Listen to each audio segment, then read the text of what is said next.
Let me tell you the secret of how to make the most amount of content with the least amount of work.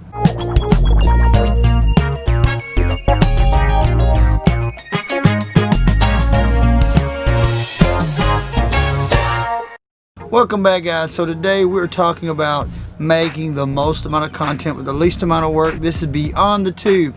So guys, let's look at our screen here, and this is almost 50 minutes worth of footage from a weekend that we went on a tour of 2 different colleges. And so we had one tour that morning, and then the evening we had another tour, and we had a funeral the day before. And so I vlogged all of that and captured it, and this is what I've got. Almost 50 minutes of footage. No one wants to watch a 50-minute vlog unless you're just incredible. Maybe a 50-minute Casey Neistat video. We'll see. Now what we can do is we can look, before we even do any edits, we can scan through all this footage. We can get a piece of paper. Let me grab something here. A piece of paper and a pen, and we can scan through it, and we can just look at ideas for what. So I've got a piece of paper here. First of all, I can do a vlog. I can do a vlog that is the entire event, possibly a 2-part vlog. I mean, it's quite a bit of footage there, so it could be a 2-part vlog easily with 50 minutes, almost 50 minutes. Now, since it's 2 different colleges, we can split it up and do a video for one college and do another video for the other college, and do just a kind of a promotional video where we're just talking about that college, touring this college, touring that college. And that may even be the way we do the 2 different parts of the vlog. But the video on these college tours can be more in-depth about the college instead of in a vlog form. It's kind of like for someone who is searching for that college, wanting information about it. We want to look for bloopers. Here's the thing, when you find a blooper, there's nothing wrong with going ahead and saving that blooper, because we can do a blooper video down the road with all kinds of bloopers. We can do behind the scenes video of this entire event, BTS behind the scenes, so we can make a behind the scenes of this. So we want to look through this footage and try to find different things, and we're gonna cut it up. We may even have to save. This is the thing you can do. You can take this original project file, save it as an unedited project file, make some cuts, save it as a new project. And if you cut some things out, like cut the whole other college out, you can go back to the unedited version and cut it the other way and take out all these other things. So we'll do that real quick. Many unbearable hours later. Alright guys, so here is the finished product.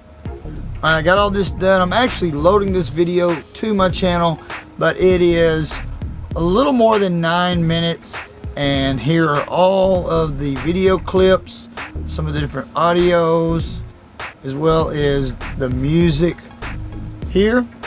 So here is the full video that's been rendered, and it's all of this put together as one file. Now the reason why I wanted to edit with this, because now I could go up here and save as a new project and then make all the cuts and then re-render it.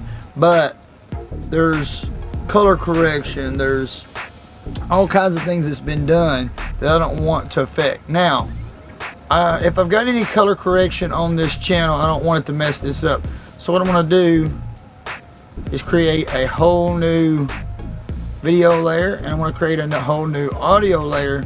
That way if there's any EQs or anything, I don't want it to change this again, re-EQ it. So let me real quickly get this finished and edited real quick. So you've got this video here that now with all those, the new intro, the new little inserts that I've got, you can see right here that it's about this long. And over here on the UCA video, I've got the intro and outro and little inserts that I've added, and it's about this long. So right there, you can see that I've made 3 different videos out of all the footage that I got just from that 48-hour period of time. So in a nutshell, what I want you to do, guys, is multi-purpose your content. Find ways to make more and more videos off of what you've already got in your hard drive. For instance, if you're a gamer, go through all your game footage and maybe take your knockouts if you're doing like Street Fighter or something like that, and take all your knockouts or all your fails or all your successes and do a compilation video of them. Or maybe, like I said, you're a vlogger. Now, one of the things I do with my vlog videos is I'll take all my individual vlogs throughout the month, and then I'll take all that footage and make a super or master vlog of the whole entire month. So it's not just this vlog of this day and this vlog of that day or of that event. It's a whole month vlog. So you get to see, if you're someone who doesn't see my normal day-to-day vlogs, you might watch that entire month vlog and see everything that happened in that whole month and get an update of my life without watching all the full individual details that you get in the individual vlogs. It's a lot of words to say. Hope you understood what I was getting at with that. And if you ever get stumped and you don't really know what to do with what you've got, leave me a comment. Tell me what kind of footage you've got, and me or someone else, we can comment. We're not in this alone. We're in this together. I may have an idea that will help you think of another way to repurpose that content, because we're trying to work smarter, not harder. Well, I hope you liked this video. Till next time, God bless.